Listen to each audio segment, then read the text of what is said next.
السلام علیکم دوستو، میرا نام ہے عامر علی اور آپ دیکھ رہے ہیں عامر علی ٹی وی۔ اس سے پہلے کہ میں کالا باغ ڈیم پر بات کروں اور یہ بتاؤں کہ اس ڈیم کی تاریخ اور حقیقت کیا ہے اور اس کو اب تک بنایا کیوں نہیں جا سکا، ہمارے لیے جاننا ضروری ہے کہ جنگیں صرف میدان میں تلواروں اور گولیوں کی نہیں ہوتی، بلکہ جنگیں صرف پروپیگنڈا اور سازشوں سے جیتی جاتی ہیں، جس کا سب سے آسان طریقہ یہ ہے کہ ایک خوشحال ملک کے تمام وسائل کو تباہ کر دیا جائے، اس کی اہم ترین ضروریات کو پورا نہ ہونے دیا جائے، اور یہ کام شروع سے ہی ملک پاکستان کے دشمن انتہائی شاطرانہ انداز میں سر انجام دے رہے ہیں، جس میں کافی حد تک وہ کامیاب بھی ہو چکے ہیں۔ کالا باغ ڈیم پنجاب کی سرزمین پر بننے والا آبی منصوبہ ہے جو سیاسی بدماشیہ کی نظر ہو گیا۔ اس ڈیم کے لیے پہلا سروے غالباً برطانوی حکومت نے قیام پاکستان سے قبل 1873 عیسوی میں کیا تھا۔ قائد اعظم کی اجازت سے فروری 1948 میں میاں والی کے مقام پر ہائیڈرو پاور پروجیکٹ تعمیر کیا گیا۔ بھارت نے پاکستان کا پانی بند کر دیا تو پاکستان ورلڈ بینک اس مسئلے کو لے گیا۔ بھارت پاکستان کے درمیان پانی کی تقسیم کا معاہدہ طے پایا گیا۔ ایوب خان نے پانی کی اہمیت کو سمجھتے ہوئے کالا باغ ڈیم کی تعمیر کو ضروری سمجھا، مگر ایوب دور میں دیگر آبی منصوبوں کی تعمیر زور و شور سے جاری تھی، اس لیے کالا باغ ڈیم صرف کاغذوں تک محدود رہا۔ کالا باغ کی باری آنے سے پہلے ایوب خان کی حکومت ختم ہو گئی۔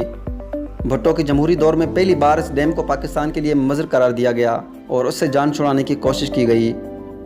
کالا باغ ڈیم پر صحیح معنوں میں کام جنرل ضیاء کے دور میں شروع ہوا۔ جنرل ضیاء الحق کے دور میں خصوصی طور پر ڈیموں کے ماہر ڈاکٹر کینیڈی کمیٹی بنائی گئی، جس نے کالا باغ ڈیم کے حوالے سے رپورٹ تیار کی۔ 1983 میں ڈاکٹر کینیڈی کمیٹی نے اپنی رپورٹ پیش کی، جس کے مطابق اس ڈیم کی اونچائی 925 فٹ ہوگی، 6.1 ملین ایکڑ فٹ پانی سٹور کیا جا سکے گا۔ اس کی تعمیر میں زیادہ سے زیادہ 5 سال اور کم سے کم 3 سال کا عرصہ درکار ہوگا، اور یہ پورے ملک کے لیے 50 لاکھ ایکڑ بنجر رقبے کو سیراب کرے گا۔ $8 بلین اس کی تعمیر پر خرچ ہوں گے۔ 5000 میگا واٹ تک بجلی کی پیداوار حاصل کی جا سکے گی۔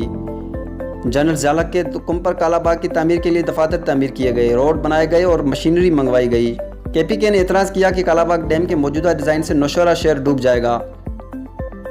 اس عذر کو دور کرنے کے لیے ڈیزائن میں تبدیلی لائی گئی اور ڈیم کی اونچائی 925 سے 915 فٹ کر دی گئی۔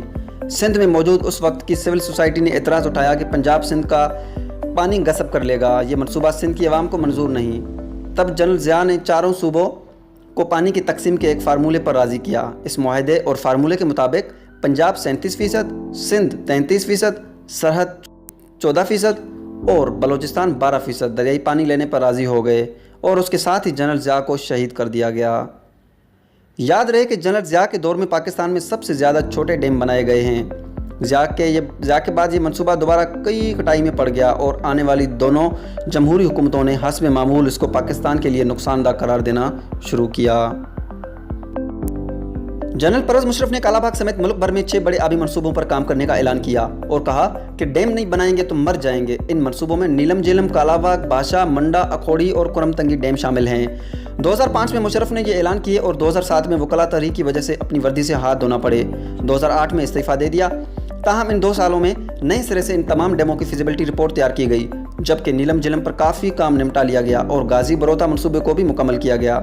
مشرف کے بعد آنے والا جمہوری دور ہر لحاظ سے پاکستان کے لیے مہلک ثابت ہوا۔ بھاشا، کرم تنگی، منڈا اور اکھوڑی ڈیموں کو ہمیشہ کے لیے لٹکا دیا گیا۔